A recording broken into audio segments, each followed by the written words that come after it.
याद रखिएगा, अंजीर का पेड़ इज़राइल को दर्शाता है। आप पुराने नियम में पढ़ेंगे, आपको वहां पर दिखेगा, इट्स अ सिंबॉलिकल लैंग्वेज, ये एक चिन्हों की भाषा है। इज़राइल जो है उसे परमेश्वर ने अंजीर का पेड़ भी कहा है। आप जानते होंगे प्रभु यीशु मसीह ने एक बार एक बहन से कहा, बच्चों की रोटी कुत्तों को नहीं देते। वो समझा रहा था कि वो सबसे पहले इज़राइल के लिए आया है, क्योंकि यही वो जाति थी जो बचपन से उसे ढूंढ रही थी, खोज रही थी।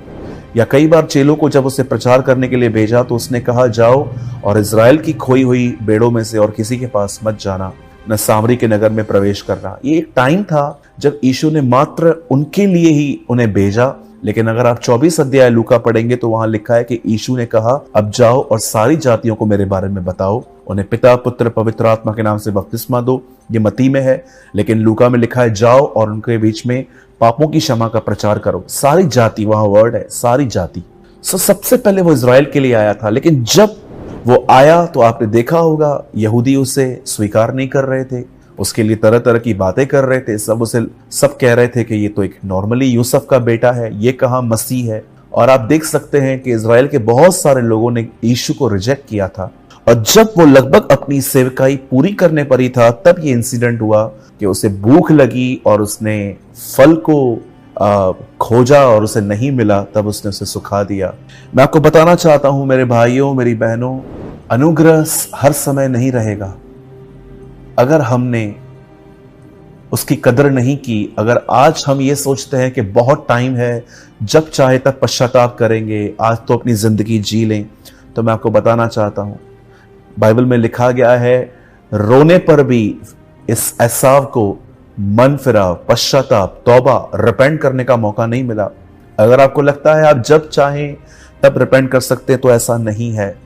एक समय आएगा, पता भी नहीं चलेगा कि लोग उठा लिए गए, और जो लोग रह गए वो बिल्कुल इस पेड़ की तरह एक श्रापित जिंदगी जिएंगे। जैसे ये पेड़ जो इज़राइल को दर्शाता है, जब उसने देखा कि उन्होंने उसको स्वीकार नहीं किया, उन्होंने पश्चाताप नहीं किया, अंत में उसने उस पेड़ को सुखा दिया। ये हर मनुष्य को देखना पड़ेगा जो पश्चाताप नहीं कर रहे हैं, जो खुदा के लिए नहीं जीते। आपका पैसा, आपकी शोहरत, आपकी मिल्कियत, जो भी आपके पास प्रॉपर्टी है, कुछ भी हो, कोई चीज उस दिन गवाही नहीं देगी। उस दिन मात्र यीशु ने कहा, जब तुम किस घर में जाओ और तुम्हें स्वीकार न किया जाए तो वहां पर धूल झाड़ दो। वह धूल भी एक दिन खुदा के सामने कहेगी कि मैं इसके घर पर आई थी, किसी के पैरों पे लगी हुई थी और वो मुझे झाड़ के गया था। इस आदमी को गॉस्पल देने के लिए कोई आया था और मैं उसके पैरों पे लगी थी, मैं गवाह हूं। जैसे पुराने नियम के अंदर कई बार मूसा ने कहा कि परमेश्वर ने कहा कि मैं आकाश और पृथ्वी को गवाह बनाता हूं, वैसे ये धूल गवाह बनेगी। मेरे भाइयों, मेरी बहनों, समय बहुत कम है। इसमें से सीखिए कि अगर हमने सही समय पे पश्चाताप नहीं किया तो एक दिन हम भी इस पेड़ की तरह सूख जाएंगे। अब आपको लगता होगा कि ब्रदर, आप जो कह रहे हैं, क्या ये पेड़, यीशु ने कहा तुम एक व्यक्ति को उसके फलों से पहचानोगे। हम पेड़ हैं, फल हमारा स्वभाव है। बाइबल में पेड़ मनुष्य का प्रतीक है, इज़राइल का भी प्रतीक है। आपने देखा जब यीशु ने एक आदमी को अंधों में से ठीक किया तो उसे कहा तुझे क्या दिख रहा है? वो कहता है मुझे चलते हुए पेड़ दिख रहे हैं। नहीं, वो पेड़ नहीं थे, वो इंसान थे। हम जानते हैं पेड़ कभी चलते नहीं है। एंड सेकेंड थिंग जो मैं आपको बताना चाहता हूं वो ये है कि अगर इस पेड़ की क्या गलती थी जब उसमें फल नहीं आया, समय था ही नहीं। आप जानते होंगे मैंगोस हर सीजन में नहीं मिलते, स्ट्रॉबेरी हर सीजन में नहीं मिलती, और कुछ चीजें ऐसी हैं जो हर समय मिलती हैं, लेकिन कुछ चीजें ऐसी हैं जो आपको विदाउट सीजन कभी उतनी अच्छी नहीं मिलती जितनी और सीजन में मिल जाती हैं। जब इस पेड़ का समय भी नहीं था, सीजन नहीं थी, तो भी उसे कर्स क्यों किया गया, उसे क्यों सुखाया गया? याद रखिए, बहुत सारे हमारे प्रिय विश्वासी भाई बहन इन दिनों में वे मात्र अपने फलों को कलीसिया में दिखाते हैं। वे समय से चर्च में आते हैं, डिसेंट वे में बैठते हैं, डिसेंट वेयर करते हैं, वो बाइबल लेके आते हैं और एकदम रिलीजियस वे से आते हैं, फुल ऑफ ग्रीनरी।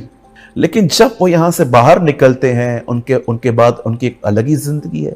वो आज भी मूवीज देखते हैं, बॉलीवुड की मूवीज देखते हैं, हॉलीवुड की मूवीज देखते हैं, बॉलीवुड के सॉन्ग सुनते हैं, गुटखा खाते हैं कुछ लोग, पुराने रीति रिवाजों के सारी चीजों को भी लेके चलते हैं। क्या आप देख रहे हो चर्च में फुल ग्रीनरी है, लेकिन यहां से जाने के बाद कोई फल नहीं है। बहुत सारे जो लोग हैं ना, वो अपना फल सिर्फ उस समय दिखाते हैं जिस समय चर्च में आते हैं, लेकिन यहां से जाने के बाद उनको लगता है ओ अब नॉन सीजन आ गई, अब मैं कैसे भी जिंदगी जीऊं। आप याद रखिए, परमेश्वर आपसे सिर्फ कलीसिया में नहीं, कलीसिया से निकलने के बाद ज्यादा उम्मीद करता है कि अब आप कैसे चलोगे, अब आप बिहेव कैसा करोगे। मैं आपसे पूछना चाहता हूं, कहीं आप भी तो ऐसे पेड़ नहीं है जो मात्र फल कलीसिया में देते हैं? कि आपको लगता है यही सीजन है, यहीं पर अच्छा बिहेव करना है, लेकिन यहां से जाने के बाद आपकी ऑफ सीजन है, ओ मैं कैसे भी चलूं, न यहां पर पास्टर है, न यहां पर विश्वासी है, यहां मुझे कौन देख रहा है। मेरे भाइयों मेरी बहनों, याद रखिए, मूसा स्टार्टिंग के 40 साल मिस्र में था, बाद के 40 साल वो जंगल में था, और फिर वो मिस्र गया। याद रखिए, वो अपने आप को कुछ समझता था, परमेश्वर ने उसे जंगल में ले आए ताकि वो जाने कि वो कुछ नहीं है, और जब वो ये जान गया कि वो कुछ नहीं है, खुदा ने उसे बहुत कुछ बनाया। याद रखिए, खुदा हमें संसार से निकाल के लाया है कलीसिया के अंदर, और वो हमें आत्मा से भरकर उसी दुनिया में बेचता है ताकि हम अपने फलों के द्वारा उसे प्रेजेंट कर पाएं। सोचो, लोग जानते थे पहले कि आप स्मोकिंग करते हो, ड्रिंक करते हो, आप गैम्बलिंग करते हो। कुछ बहनों के बारे में कुछ बहनें जानती हैं कि वो बहुत यहां की बातें वहां करती है, लेकिन आप चर्च में आए, आप बदल गए। अब सोचिए, जब आप दोबारा इन लोगों से मिलेंगे और जब वो आपकी जिंदगी में ये फल देखेंगे, वो किस तरह से परमेश्वर पर विश्वास करेंगे, वो उसकी महिमा करेंगे। इसलिए यीशु ने कहा, कोई भी व्यक्ति अपना दीपक जला के उसे नीचे नहीं ऊपर रखता है ताकि हर एक को रोशनी मिले। इसलिए कलाम पाक कहता है, तुम्हारे दिए कभी बुझने ना पाए। मेरे भाइयों मेरी बहनों, ये फल, ये पेड़ इंसान है, फल उसका स्वभाव है, और हमें सिर्फ कलीसिया के अंदर स्वीट और कोमल नहीं रहना है। यहां से जाने के बाद भी जब हम गैर मसीहों के साथ बैठते हैं, बातचीत करते हैं, वहां पर हमें अधिक ध्यान देना चाहिए कि क्या हमारे अंदर फल है। इस पेड़ की तरह न बने जो सिर्फ समय पे अपने फल दे रहा था, पर उसने एक समय पे देना छोड़ दिया, सीजन नहीं थी। डोंट बी ऐसे न बने आप, हमें ऐसे बनने की जरूरत नहीं है।